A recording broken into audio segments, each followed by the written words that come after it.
Bagaimana cara kerja persyaratan angka kredit, terutama kalau kita mau menuju ke guru besar? Mau tahu jawabannya seperti apa? Tetap stay tune di channel saya, kita bahas ini lebih dalam.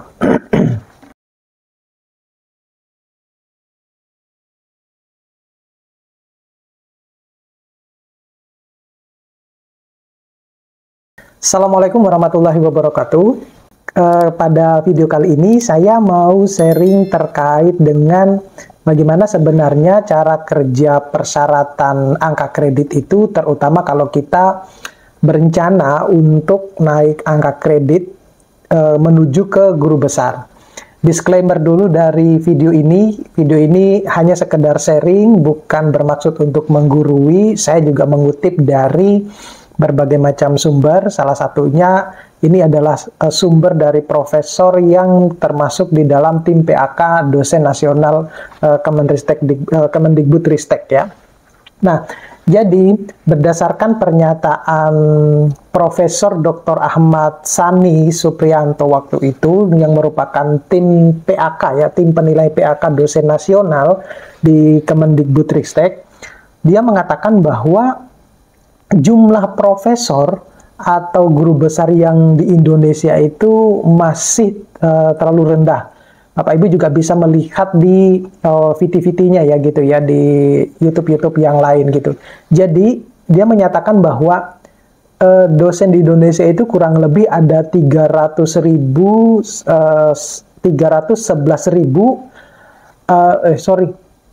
Dia menyatakan bahwa dosen di Indonesia itu ada kurang lebih 311.063 sekian dosen gitu yang aktif di Indonesia, tetapi hanya sekitar 2,61% yang menyandang sebagai guru besar ataupun profesor.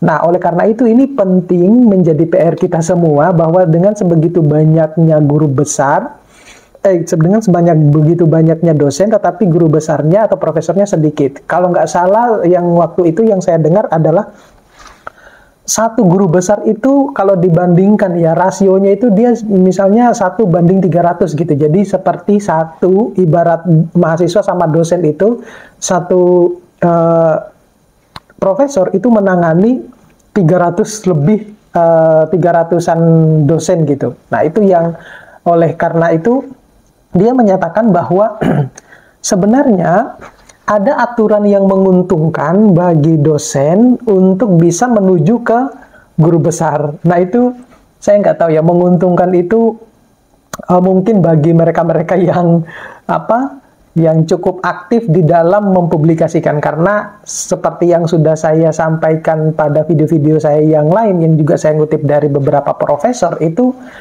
kunci utamanya itu adalah hanya di publikasi.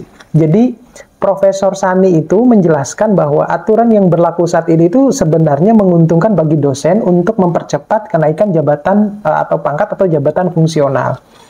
Sebagai contoh misalnya, para dosen itu sebenarnya bisa mengajukan guru besar dari lektor dengan menambahkan 4 artikel Scopus, di mana 2 diantaranya itu harus memiliki SJR 0,4.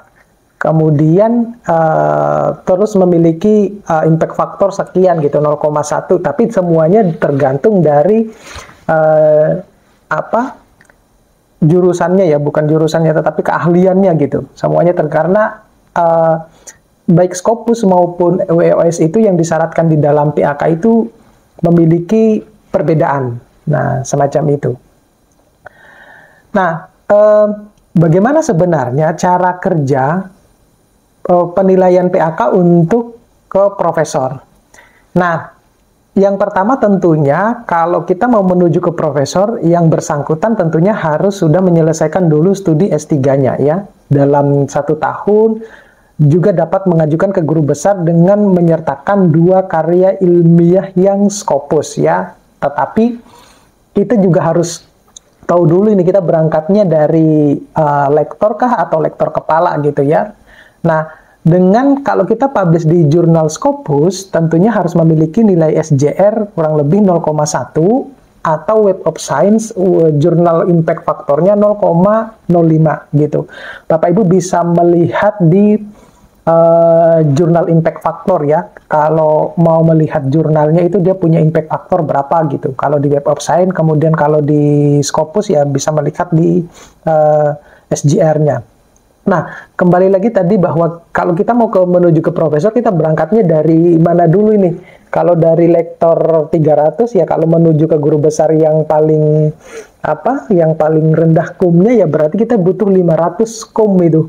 Tapi kita tidak boleh ngepres juga. Nah, kalau ke lektor kepala 400 ya mungkin agak sedikit berbeda, agak sedikit ringan dibandingkan yang lektor 300. Nah, kemudian selain itu juga Prof. San ini mengemukakan bahwa hanya perlu memenuhi salah satu dari 4 persyaratan tambahan untuk ke guru besar. Jadi Bapak Ibu, yang saya tahu waktu saya juga bertanya sama profesor yang ada di kampus saya, yang juga kebetulan adalah tim PAK nasional, dosen nasional, dia juga menyatakan bahwa salah satu dari 4 persyaratan tambahan itu ya jurnal internasional yang sesuai dengan bidang keilmuan kita tentunya, biar nanti kita itu jadinya profesor bidang apa gitu ya. Tetapi kalau nggak salah ingat waktu itu di luar dari nilai kum yang jadi tidak masuk dalam hitungan gitu sebagai syarat tambahannya gitu. Jadi misalnya kita juga sebenarnya bisa menjadi, untuk menambahkan nilai ya, kita bisa menjadi juga penguji di dalam program doktor ataupun pembimbing di dalam program doktor. Itu banyak ya. Sayangnya kan tidak semua universitas itu kan memiliki program doktor ya, program doktor. Hanya saja kebijakannya belum, setahu saya belum ada kebijakan dari pemerintah Kemendikbudristek itu yang bisa dosen-dosen yang sudah doktor itu boleh juga membimbing student-student doktor yang di luar dari kampusnya. Saya belum menemukan hal yang semacam itu. Tapi kalau misalnya menguji itu sudah ada. Tapi kalau membimbing saya belum ada. Belum pernah melihat gitu. Ataupun kita bisa menjadi sebagai reviewer jurnal internasional ya yang bereputasi dan menerima hibah-hibah penelitian sebagai ketua ya, bukan sebagai bukan sebagai anggota, tetapi di luar dari disertasinya. Semacam itu semuanya akan dicek itu yang kayak gitu itu. Jadi kalau punya hibah penelitian tapi yang anggota itu biasanya akan di hold, disuruh mengajukan untuk yang tahun berikutnya aja gitu. Nah, apa aja yang harus kita perhatikan sebelum kita publish sebenarnya ke jurnal internasional yang bisa dijadikan sebagai syarat untuk pengajuan ke profesor? Jadi Prof. Sani mengatakan bahwa karya ilmiah yang diakui untuk syarat khusus ke lektor kepala dan guru besar itu harus sesuai dengan hal-hal sebagai berikut. Yang pertama itu harus sesuai dengan keilmuannya, ya, jadi harus sebidang gitu. Jadi kalau yang tidak sebidang kan banyak ya. Kalau kita lihat di Google Scholar-nya masing-masing dosen itu kan kadang tidak sesuai dengan bidang keilmuannya atau tidak sesuai dengan home base-nya. Apakah itu bisa diajukan untuk ke profesor?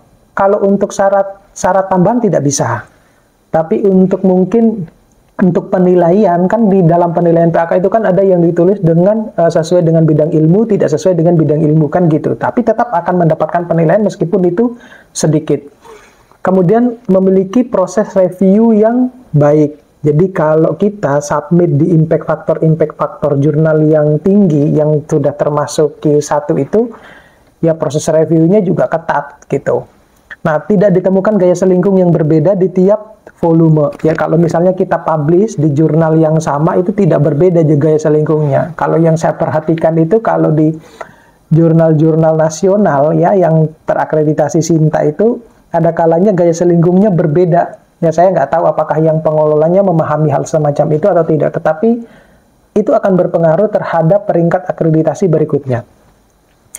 Kemudian, cek plagiasinya harus di bawah 25%, ya. Saya kira Bapak Ibu sudah paham ini kalau yang ini di luar dari reference ya. Biasanya kan kita exclude itu kalau referensinya. Kalau di jurnal internasional itu yang 1% itu masih ditoleransi, ya, yang 1%, tapi di atas 1% sudah tidak bisa ditoleransi. Setiap kalau dicek di plagiarismenya ya, hanya saja kalau di luar negeri itu tidak monoton, hanya cuma Turnitin aja, banyak mereka. Jadi biasanya kalau kita baca di guidelines authornya itu mereka menerapkan sistem scan plagiasi seperti apa sih gitu. Tidak monoton, harus Turnitin gitu. Kemudian jurnal yang dituju itu harus tidak termasuk di dalam jurnal yang Litzbels ya. Litzbels itu adalah jurnal yang termasuk discontinue, kemudian predator gitu. Ini khusus untuk yang dijadikan syarat tambahan ke profesor ya, terutama.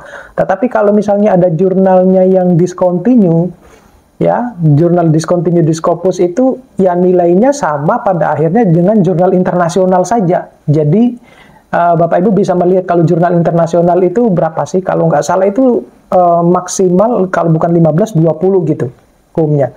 Gitu. Jadi eman-eman gitu ya, sama nilainya dengan jurnal Sinta 56 atau 34 gitu.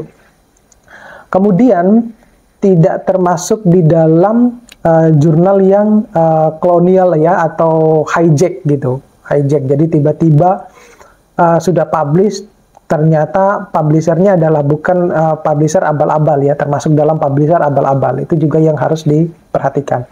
Kemudian tidak multidisipliner keilmuan, ini tadi ada kaitannya dengan yang nomor 1 tadi. Jadi perhatikan betul-betul, ini pernah saya melihat kasus di profesor lain ya, karena tidak sesuai dengan keilmuannya, artinya publishernya ya, publikasi-publikasinya,